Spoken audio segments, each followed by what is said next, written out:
ان اللہ علی کل شیء قدیر، اور بے شک اللہ تعالیٰ ہر چیز پر پوری قدرت رکھنے والا ہے۔ تو اگر اللہ تعالیٰ چاہتا، ان عملی منافقین کے بارے میں اللہ تعالیٰ فرما رہے ہیں کہ اگر اللہ تعالیٰ چاہتے تو اعتقادی منافقین کی طرح، پہلی مثال کی طرح جو آپ نے پہلے پڑھی، پہلی قسم کی طرح ان کی بھی سماعت اور بصارت کو سلب کر دیتا، حق دیکھنے سننے کی صلاحیت سلب کر لیتا، جیسے ان کے ساتھ ہوا۔ اب پچھلی مثال کھول کے دیکھیں ان کے ساتھ کیا ہوا تھا۔ کمثل الذی استوقد نارا فلما اضاءت ما حولہ ذهب اللہ بنورہم، اللہ تعالیٰ ان کا نور لے گیا، ٹھیک ہے، وترکہم فی ظلمات، اور سم بکم عمی ہو گئے، وہ کیا ہو گئے تھے؟ گونگے بہرے اندھے۔ تو لٹرلی تو نہیں ہو گئے تھے، کیسے ہو گئے تھے؟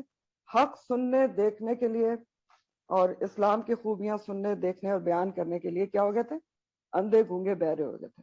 تو یہاں اللہ تعالیٰ اس قسم کے لیے، اس ٹائپ کے لیے منافقت کی، عملی منافقت کے لیے فرما رہے ہیں کہ اگر اللہ تعالیٰ چاہتا تو البتہ ان کے ساتھ بھی یہ کام کر سکتا تھا، عملی منافقین کے ساتھ بھی، کہ ان کے حق دیکھنے سننے کی سمجھنے کی صلاحیت سلب کر دیتا، ان کا بھی نور لے جاتا، نور ایمان ان کا سلب کر سکتا تھا بالکل ان کی طرح۔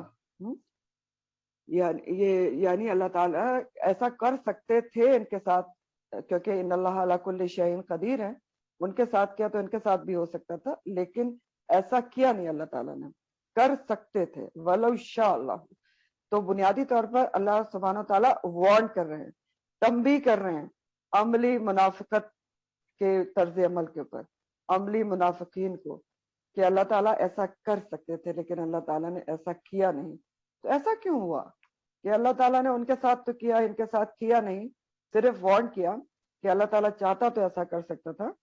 اس لیے کیونکہ ان کے دل میں ایمان ہے، عقیدہ ٹھیک ہے، عمل کرنا بھی چاہتے ہیں، دل سے ایمان لائے نا، عمل عقیدہ ٹھیک ہے، عمل کرنا بھی چاہتے ہیں، لیکن ارادہ اور نیت کمزور پڑ جاتی ہے۔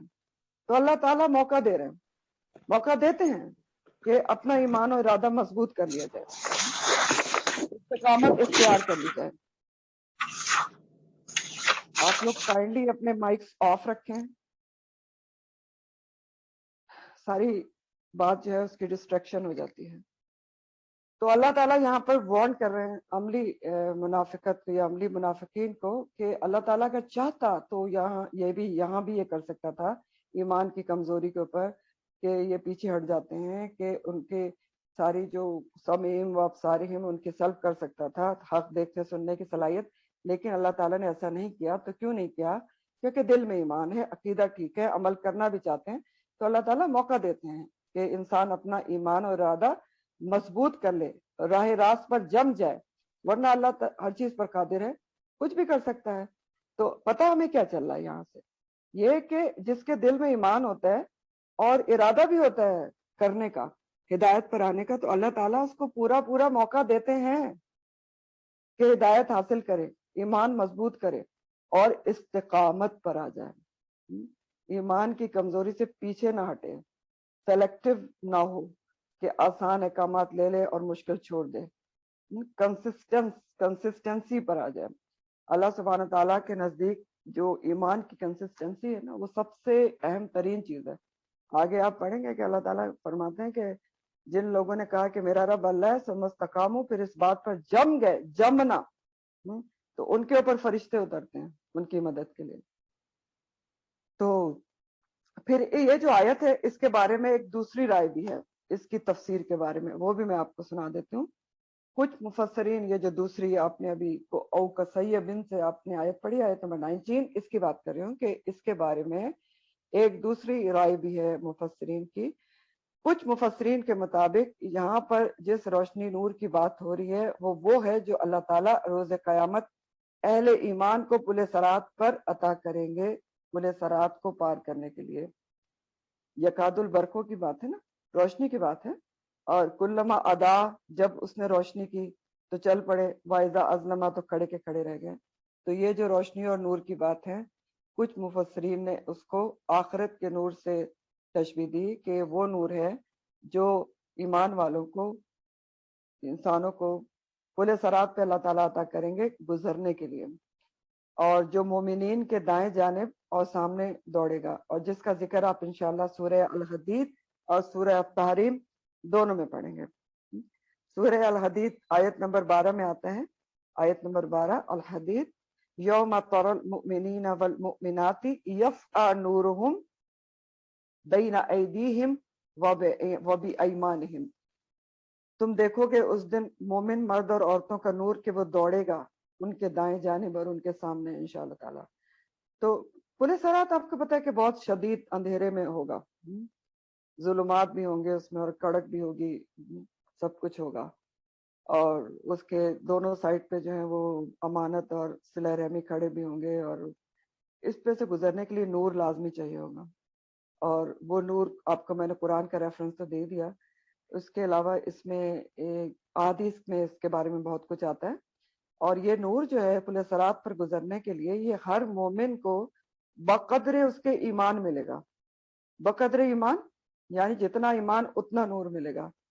تو یہاں بھی ایمان کی ہی بات ہے نا کہ ایمان کی کمزوری تھی، تو ایمان کے مطابق ملے گا۔ اس کے بارے میں حدیث کا مفہوم ہے ترمذی کی، نبی کریم صلی اللہ علیہ وسلم نے فرمایا کسی مومن کا نور مدینہ سے عدن تک پہنچے گا، یعنی ایک اتنی زیادہ اس کی وسعت بتائی کہ اتنا نور ملے گا، اللہم اجعلنا منہم، اور بعض کو پھر اس سے کم، اور بعض کو اس سے کم، اور بعض کے صرف پاؤں رکھنے کی جگہ روشنی ہوگی، اور یہ حدیث کا مفہوم میں آپ کو بتا رہا ہوں، یعنی بہت زیادہ بھی مل سکتا ہے تھوڑا بھی مل سکتا ہے۔ اور یہ نور منافقین کے صرف پیر کے انگوٹھے میں ہوگا، یہ بھی حدیث میں آتا ہے، جو کبھی روشن ہوگا اور کبھی بجھ جائے گا، ٹھیک، کبھی روشن ہوگا کبھی بجھ جائے گا۔ تو اب ذرا آیت کو دیکھیں اس دوسری تفسیر کے حساب سے، یکاد البرق یخطف ابصارہم کلما اضاء، جب کبھی اس نے روشنی کی لہم ان کے لیے، مشوا وہ چل پڑے فی ہی اس میں، واذا اظلم، اور جب اس نے اندھیرا کیا ان پر تو وہ کھڑے کے کھڑے رہ گئے۔ تو جب یہ نور جلے گا انگوٹھے کا تو چل پڑیں گے، جب بجھے گا تو کھڑے کے کھڑے رہ جائیں گے۔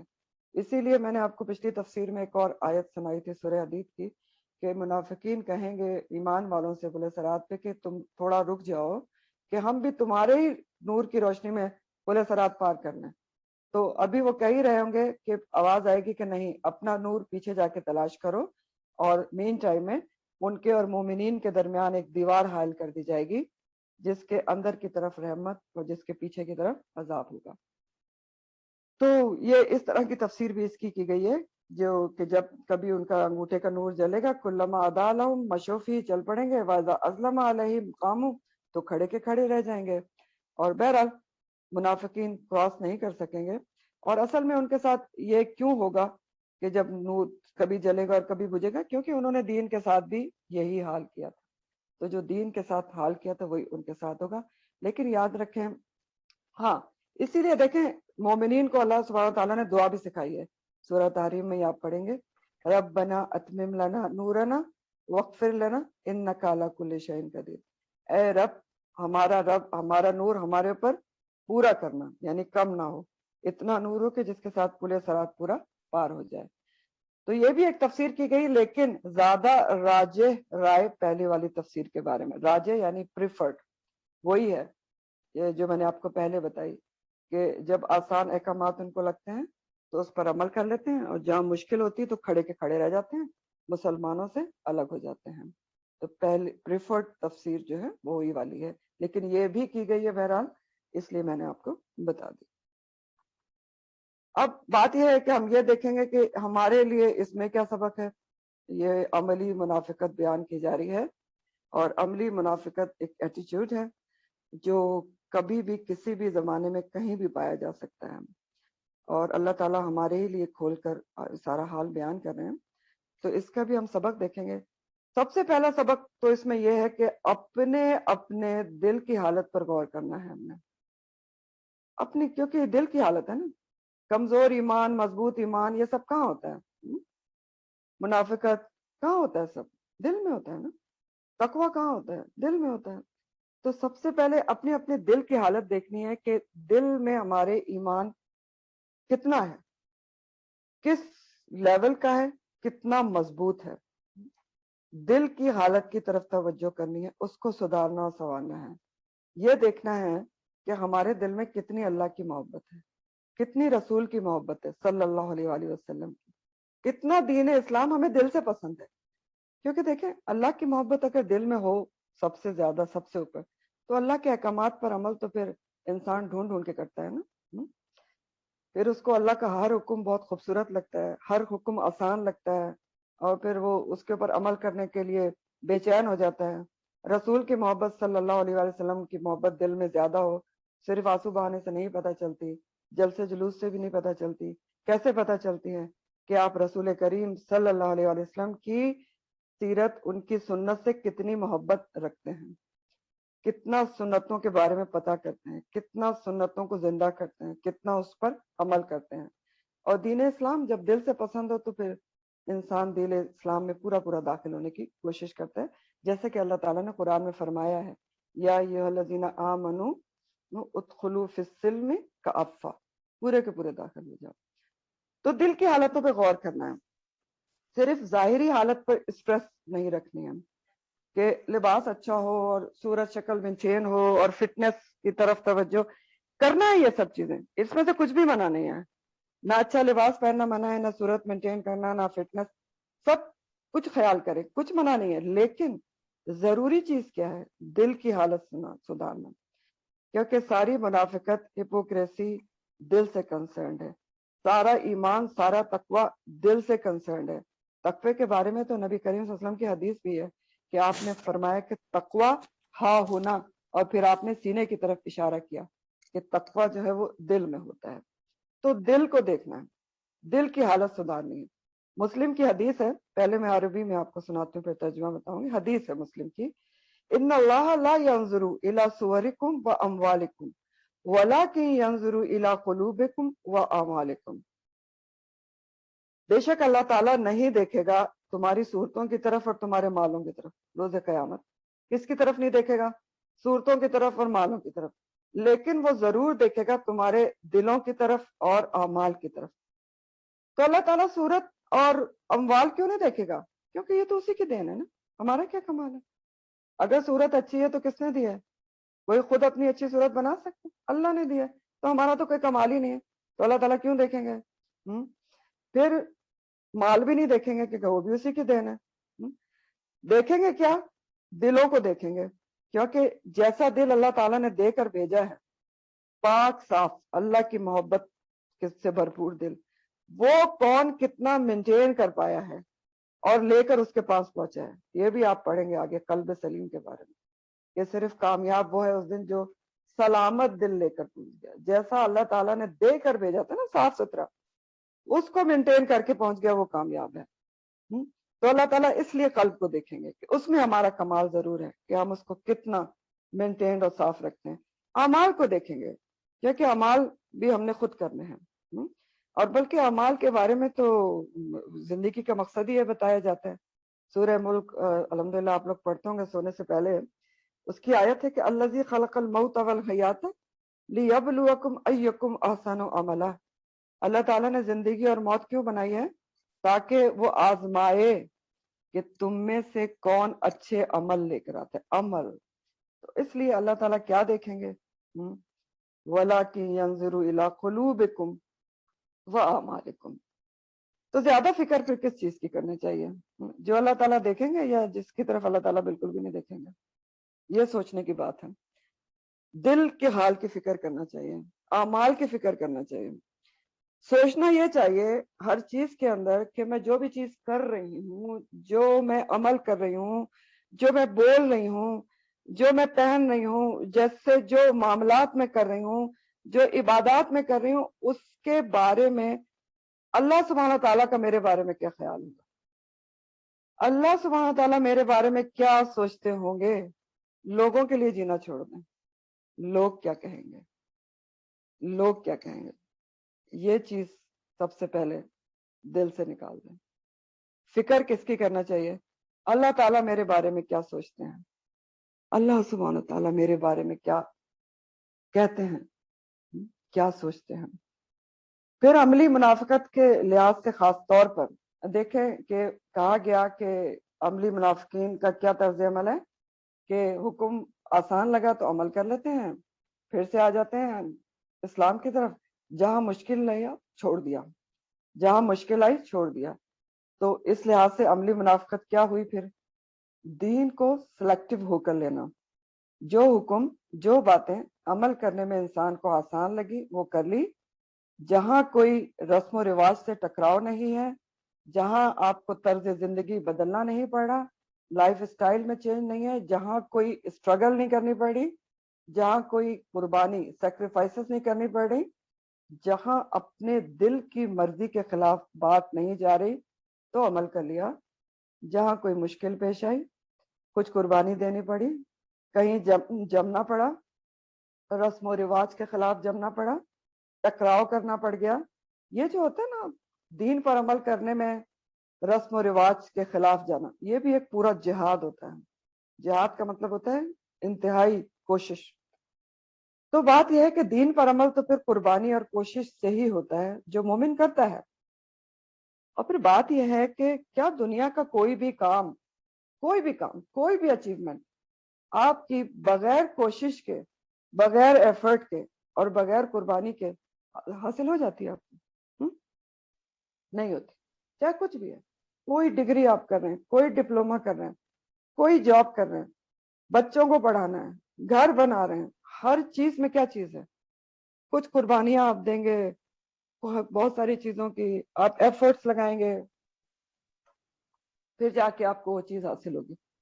تو دین پر پھر عمل کیسے بغیر کوشش اور ایفرٹس کے ہو سکتا ہے؟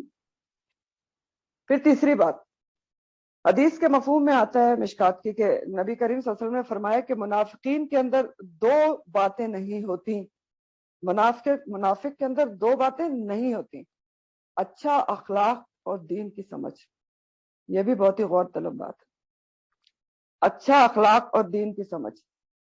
تو دوسری بات کو ہم لیتے ہیں کیونکہ آپ دیکھیں دین کی سمجھ، اچھا اخلاق بھی بہت غور طلب ہے، اس کے بارے میں سوچیں۔ دین کی سمجھ وہ اس لیے لیتے ہیں کیونکہ اللہ تعالیٰ نے بار بار پیچھے منافقین کے بارے میں فرمایا لا یشعرون، شعور نہیں رکھتے، لا یعلمون، سمجھتے نہیں ہیں، دین کی بات سمجھ میں نہیں آتی۔ تو منافقین کو دین کی بات کیوں نہیں سمجھ میں آتی؟ کیوں سمجھ میں نہیں آتی؟ کیونکہ دیکھیں سب سے پہلے یہ ان کا جو دل ہے نا وہ خالی ہی نہیں ہے، تو بات سمجھ میں کیسے آئے؟ پچھلی دفعہ میں نے آپ کو بتایا تھا نا کہ دل میں جب تک جنگ بھرے رہیں، خالی نہ ہو، نور ایمان کے لیے کوئی جگہ ہی نہیں ہو، تو انسان کیسے پھر نور ایمان اندر جائے اور انسان کا علاج کرے اور دل کا علاج کرے؟ اور یہاں تو پھر پوری پتہ نہیں کیا کیا دل میں بھرا ہوا ہے۔ یہ منافقین کے بارے میں جو کچھ بھی ہم نے پڑھا، سب سے پہلے تو دل میں بیماری ہے، پھر خواہشات ہیں دنیا کی، تو خواہشات میں وہ یہ ساری منافقت کرتے تھے دنیاوی فائدے اٹھانے کے لیے۔ تو ہوتا یہ کہ دین، اللہ تعالیٰ کہہ رہے ہیں کہ لا یشعرون ہے، اور نبی کہہ رہے ہیں صلی اللہ علیہ وسلم کہ دین کی سمجھ نہیں ہے ان کے اندر ہوتی۔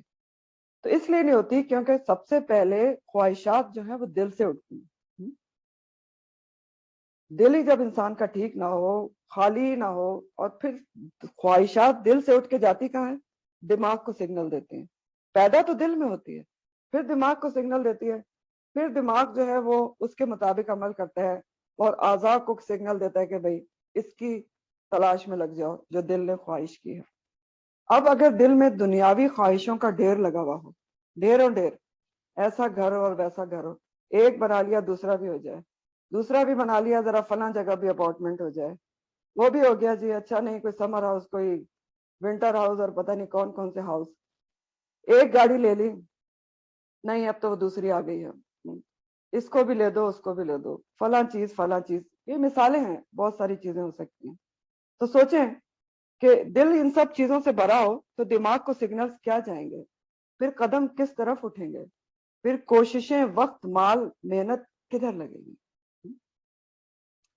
اور پھر اسی طرح دوسری بات ہے، دوسری برعکس چیز ہے کہ اگر زندگی میں انسان کوئی اعلیٰ مقصد اپنا رکھ لے، اعلیٰ مقصد کیا ہوتا ہے؟ آخرت کا مقصد کوئی پیش نظر رکھ لے، کیونکہ آخرتی تو جو ہے وہ اعلیٰ اور زبردست ہے نا۔ اللہ تعالیٰ قرآن میں کہتے ہیں کہ دنیا کی زندگی تو بہت چھوٹی سی ہے، والآخرت خیر وعقب۔ تو جب زندگی میں کوئی اعلیٰ مقصد ہو، انسان سمجھ لے اپنی زندگی کے مقصد کو، جو ابھی میں نے آپ کو ایک تو بتا دیا کہ سورہ ملک میں بتا دیا ہے کیا کہ لیبلوکم ایکم احسن عملا، یہ ہے زندگی کا مقصد کہ کون اچھے اعمال لے کر آتے ہیں۔ تو اگر انسان اس کو پیش نظر رکھ لے اور یہ اپنے دل کی خواہش بنا لے، اس کو پورا کرنے کی خواہش دل میں پیدا کر لے، تو پھر آپ سوچ لیں کہ پھر دماغ کو سگنلز کیا جائیں گے، پھر سب چیزیں، وقت، ہنر، محنت، پیسہ کس طرف لگے گا۔ تو یہ ساری چیزیں ہیں جو یہاں سے ہمیں سمجھ میں آ رہی ہیں۔ ایک چیز اور بھی ہے جو عام زندگی میں حق کے اوپر عمل کرنے سے، دین پر عمل کرنے سے، اعلیٰ مقصد کی طرف فوکس کرنے سے انسان کو روک دیتی ہے، وہ کیا ہوتی ہے؟ جذباتیت، بہت زیادہ جذبات سے مغلوب ہونا۔ جذبات میں کیا آتا ہے؟ غم، غصہ، نفرت، محبت۔ تو کچھ لوگ، کچھ پرسنالٹیز ایسے ہوتی ہیں جو ان چیزوں سے میں ڈوبے رہتے ہیں، اس سے باہر نہیں آ پاتے۔ کسی پر غصہ آ گیا، اس سے باہر ہی نہیں آ پا رہے، اب اسی میں ڈوبے ہیں، اچھا اس کے ساتھ میں کیا کروں، کیسے بدلا لوں، کیا کروں، کیسے کروں، یہی ترکیبیں ہیں۔ غم کوئی آ گیا، خدا نہ کرے، اس سے نہیں باہر نکل پا رہے، سیلف پٹی، ڈوبے ہیں ڈوبے ہیں۔ کسی سے نفرت ہو گئی، اسی میں ڈوبے ہیں، محبت ہو گئی، اسی سے باہر نہیں نکل رہے۔ تو یہ ساری چیزیں بھی اگر حد سے بڑھ جائیں تو کیا کرتی ہیں؟ انسان کی سوچ سمجھ کو متاثر کر دیتی ہے نا۔ یہ کس حوالے سے میں بات کروں؟ اسی حوالے سے کہ نبی کریم صلی اللہ علیہ وسلم نے فرمایا کہ منافقین میں دین کی سمجھ نہیں ہوتی۔ تو یہ چیزیں بھی سوچ سمجھ کو متاثر کرتی ہیں، انسان فوکس نہیں کر پاتا اعلیٰ مقصد کی طرف، انہی چیزوں میں گم ہو کر رہ جاتا ہے۔ تو ان چیزوں کو بھی جب کسی کے زندگی میں اعلیٰ مقصد ہو تو اس کو جلدی اوورکم کر کے ان سے باہر آ جانا چاہیے اور اصل مقصد کی طرف فوکس کرنا چاہیے کہ میں نے کرنا کیا ہے، کیونکہ یہ چیزیں بھی آپ کی سوچ سمجھ متاثر کرتی ہیں۔ سوچ کے دیکھیے گا کہ انسان پھر اسی سوچ میں ڈوبا رہتا ہے، نمازیں بھی متاثر ہو جاتی ہیں جب اس طرح کی کسی چیز میں انسان انوالوڈ ہو جائے۔ تو یہ یہاں تک 2 رکوع آپ کے پورے ہوئے ہیں سورہ البقرہ کے، اور یہ دونوں رکوع بہت امپورٹنٹ تھے اس لحاظ سے کہ قرآن کھلتے ہی اللہ تعالیٰ نے لوگوں کے 3 گروہ بتا دیے، 3 گروہ بتا دیے گئے نا۔ اور عام کانٹیکس میں بھی یہ تینوں گروہ بہت اہم ہیں۔ عام کانٹیکس میں اس لیے اہم ہے کہ آپ دیکھیں جب بھی دین کی دعوت دی جائے گی، جب بھی حق کی دعوت دی جائے گی، کبھی بھی، تو 3 گروہ وجود میں آ سکتے ہیں۔ ایک وہ جو فوراً حق کو پہچان کے اس پر عمل کرنا شروع کر دیتے ہیں۔ نمبر 2 جو سب کچھ سمجھ کے سن کر بھی اگنور کر دیتے ہیں، اگنورینٹ رہتے ہیں۔ اور تیسرے وہ جو ابھی تذبذب، کنفیوز رہتے ہیں، شک و شبے میں رہتے ہیں، کیا صحیح ہے کیا غلط ہے، عمل کریں نہ کریں۔ تو یہ ہمیشہ ہی ہوتا رہا۔ تو اس لحاظ سے یہ دونوں رکوع بہت امپورٹنٹ ترین تھے۔ اور آگے تیسرا رکوع شروع ہو رہا ہے سورہ البقرہ کا، یا ایھا الناس سے، یا ایھا الناس اعبدوا ربکم الذی خلقکم۔ سورہ کے آغاز میں 3 قسم کے لوگوں کا حال بیان کر دیا، اس کے بعد اللہ تعالیٰ دنیا کے تمام انسانوں کو، ان تمام انسانیت سے خطاب ہے اور دعوت کیا دی جا رہی ہے تمام دنیا کے انسانوں کو، یا ایھا الناس اعبدوا، عبادت کرو، عبادت کی دعوت دی جا رہی ہے، ربکم، ایک اللہ کی، ساری دنیا کے لوگوں کو۔ یا ایھا الناس، یا ایھا میں نے کل آپ کو بتایا تھا حرف ندا ہے، اس کو بھی نوٹ کر لیجیے گا۔ تو دنیا کے تمام لوگوں کو دعوت دی جا رہی ہے، یا ایھا الناس سے خطاب ہے، چاہے وہ متقی ہے، چاہے کافر ہے، چاہے منافق ہے، چاہے مرد ہے یا عورت ہے، کسی بھی رنگ اور نسل سے تعلق رکھتا ہے، کہیں بھی رہتا ہے، سب کے لیے ایک ہی پیغام ہے، توحید کا پیغام، اللہ کی عبادت کا پیغام، یا ایھا الناس اعبدوا ربکم۔ تو یہ جو رکوع ہے یہ قرآن کی دعوت کا جو بنیادی دعوت ہے، قرآن کی جو موضوع ہے اس کا خلاصہ ہے پورا۔ پھر یاد رکھیں کہ یہ مدنی سورہ ہے اور اس سے پہلے آدھے سے زیادہ قرآن جو ہے اس کا نزول ہو چکا ہے۔ تو پھر سے خلاصہ اللہ تعالیٰ جو دعوت ہے قرآن کی کہ ایک اللہ کی عبادت کی جائے، توحید کا پیغام، اس کی یاد دہانی کرائی جا رہی۔ اے لوگوں، یا ایھا الناس، اے تمام لوگوں، جمع کے صیغے میں بات ہے، اعبدو، امر کا صیغہ ہے، سب کے سب عبادت کرو کس کی؟ ربکم، اپنے رب کی. اور یہ پیغام صرف نبی کریم صلی اللہ علیہ وآلہ وسلم نے نہیں دیا، بلکہ آپ پڑھیں گے ہر نبی نے آ کر یہی اپنی قوم سے کہا، یا قوم اعبدوا ربکم الذی، اے میری قوم ایک اللہ کی عبادت کرو. یہی پیغام سنایا. تو جتنے بھی لوگ دنیا میں اللہ تعالیٰ نے پیدا کیے ہیں اور جتنے بھی پیدا کریں گے، ان سب کی زندگی کا مقصد بھی اللہ سبحانہ تعالیٰ قرآن میں اپنی عبادت بتاتے ہیں. سورہ الزاریات، الزاریات آیت نمبر 56، وما خلقت الجن والانس الا لیعبدون، اور نہیں پیدا کیا میں نے جن و انس کو مگر اس لیے کہ لیعبدون، کہ وہ میری عبادت کریں. یہ ہے زندگی کا مقصد. اور یہاں بھی کیا کہا جا رہا ہے؟ یا ایھا الناس اعبدوا ربکم، اپنے رب کی عبادت کرو، اس کے سامنے جھک جاؤ، اس کی غلامی اختیار کرو، ہمہ وقت ہمہ جہت، اسی کے بن جاؤ. ذرا عبادت کے جو 3 معنی ہیں یہاں پر آپ اس کو یاد کر لیں، یاد دہانی لے لیں تاکہ آپ کو آیت سمجھ میں آئے. آپ کو سورہ اس میں شروع کی جو سورہ فاتحہ ہے اس میں نے آپ کو عبادت کے 3 معنی بتائے تھے. عبادت کا معنی ہوتا ہے پوجا، پرستش، اطاعت، فرما برداری، ہمہ وقت غلامی اور بندگی. یہ ہے عبادت. ٹھیک ہے؟ تو عبادت پھر صرف ریچولز نہیں ہوتے، عبادت کے وسیع مفہوم ہے. اللہ کے حکم کے مطابق جو بھی کام کیا جائے وہ عبادت ہے، چاہے وہ عبادات ہو، ریچولز ہو، چاہے اعمال ہو، چاہے معاشرت ہو، چاہے معیشت ہو، چاہے اخلاقیات ہو، چاہے کچھ بھی خاندگی زندگی سے متعلق ہو. اگر کوئی دنیاوی کام ہو، اگر آپ اللہ کے حکم کے مطابق کر رہے ہیں تو وہ عبادت ہے. اور یہی سورہ زاریات کی آیت کا مطلب ہے، اور یہی اس آیت کا مطلب بھی ہے. بعض دفعہ لوگ جن کو پورا مفہوم نہیں پتا وہ اس بات پہ آرگومنٹس کرتے ہیں کہ نہیں جی عبادت کے لیے تو فرشتے تھے. تو عبادت وہ ریچولز کے لیے ضرور تھے کیونکہ ان کے پاس تو اختیار ہی نہیں ہے. لیکن لیعبدون کا مطلب یہ نہیں کہ صرف ریچولز ادا کریں، نہ، میں نے آپ کو بتا دیا جو چیز اللہ کے حکم کے مطابق ہو وہ عبادت ہے. کھانا آپ بسم اللہ کر کے کھاتے ہیں، الحمدللہ پہ ختم کرتے ہیں، عبادت. تو یہ کہا جا رہا ہے کہ یا ایھا الناس اعبدوا ربکم، اس کی بات مانو، صرف اس کے احکامات پر چلو. سب سے زیادہ خوف اور محبت تمہارے دلوں میں اسی کا ہو، اسی کی ذات مطلوب، مقصود اور محبوب ہو. مطلوب یعنی اس کی بتائی ہوئی زندگی کی تمہیں طلب ہو کہ کس زندگی کے پہلو میں اس کا کیا حکم ہے، اس کی رضامندی تمہارا زندگی کا مقصد ہو کہ راضیہ مرضیہ بن جائیں. محبوب سب سے زیادہ دل میں اس کی محبت ہو، اس کے تابع ساری محبت ہوں. تو اے لوگو، یا ایھا الناس اعبدوا ربکم، اپنے رب کی عبادت کرو. اور کیوں کرو؟ یہ بھی وجہ بتا دی اللہ تعالیٰ نے. پہلی دلیل دے رہے ہیں اللہ تعالیٰ، دلائل سے بات کر رہے ہیں کہ اپنے رب کی عبادت کرو. تو کیوں کرو؟ الذی، کیونکہ اللہ تعالیٰ وہ ذات ہے، خلقکم، جس نے تم کو تخلیق کیا ہے، پیدا کیا ہے.